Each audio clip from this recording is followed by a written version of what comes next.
یہ مختصر سا تعارف ہے کہ قرآن کس کا کلام ہے؟ اللہ کا۔ کون لایا؟ جبریل۔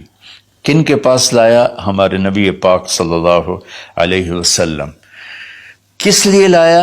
کہ ہمیں زندگی کا انجام سمجھایا جا سکے کہ انسان ایک ایسی مخلوق ہے جو ماں کے پیٹ سے بالکل جاہل پیدا ہوتا ہے، اور اس کے مقابلے میں ماں انڈے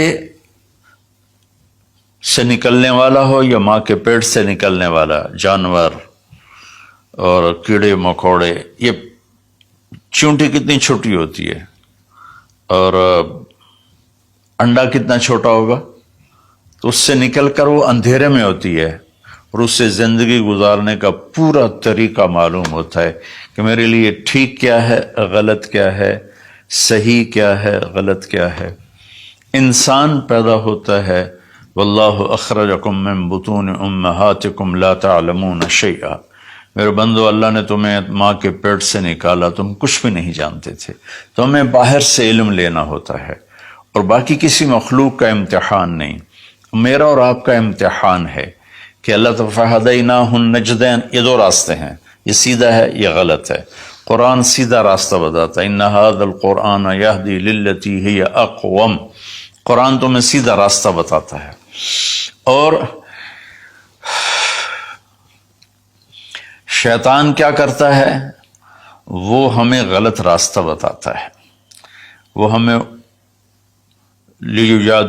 یجادلوکم وَإِنَّ الشَّیَاطِینَ لَیُوحُونَ إِلیٰ أَوْلِیَائِہِم، کہ یہ شیطان کی بھی وحی چلتی ہے جو اس لیے ہوتی ہے کہ لِتَکُونُوا مِنْ أَصْحَابِ السَّعِیرِ، کہ تم جہنم میں جا کے گر جاؤ، چلے جاؤ۔ تو اس لیے اس قرآن کا سیکھنا، چلو ہم عربی تو نہیں سیکھ سکتے ہیں، عمر کا ایک ایسا حصہ، لیکن اس کا ترجمہ پڑھ سکتے ہیں۔ ہر مکتب فکر کے علماء نے ترجمہ کیا ہوا ہے، تو وہ ترجمہ تھوڑا تھوڑا پڑھیں تو انشاءاللہ ہمیں پتہ چلے گا کہ اللہ ہم سے کیا کہتے ہیں۔ پھر اس قرآن کا مقصود کیا ہے؟ وہ ہدایت ہے۔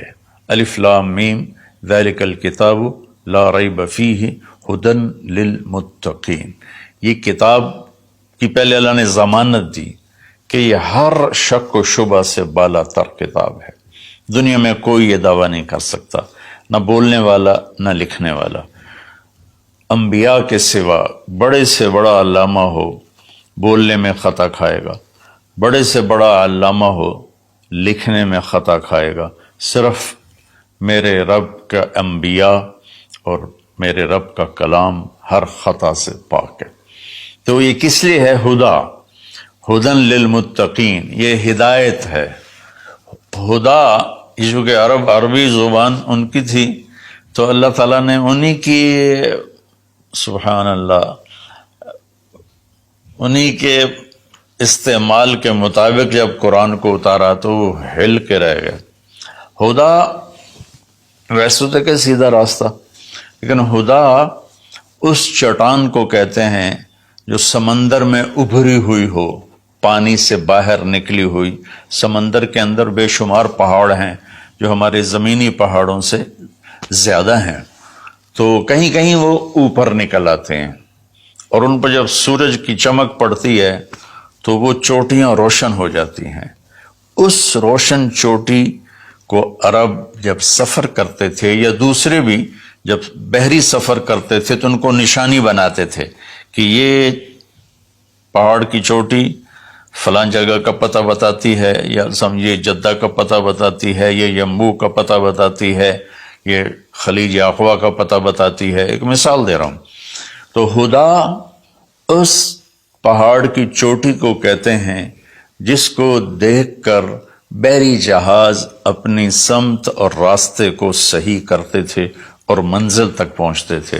تو اللہ نے اس کتاب کو ہدا فرمایا ہے کہ انسانی سمندر میں، انسانی زندگی کی کشتی کے لیے، میں پھر دہراتا ہوں، انسانیت کے سمندر میں، انسانی زندگی کی کشتی کے لیے یہ جو قرآن ہے، یہ وہ چوٹی ہے پہاڑ کی جس سے تم راستہ پاتے ہو، اور جس سے تم اپنی منزل تک پہنچتے ہو۔ ایک مقصد تو اس کا یہ ہے کہ مجھے کیا کرنا ہے قرآن بتائے گا، کیا نہیں کرنا قرآن بتائے گا۔ جو کہا گیا وہ کر لو، جس سے روکا ہے وہ چھوڑ دو۔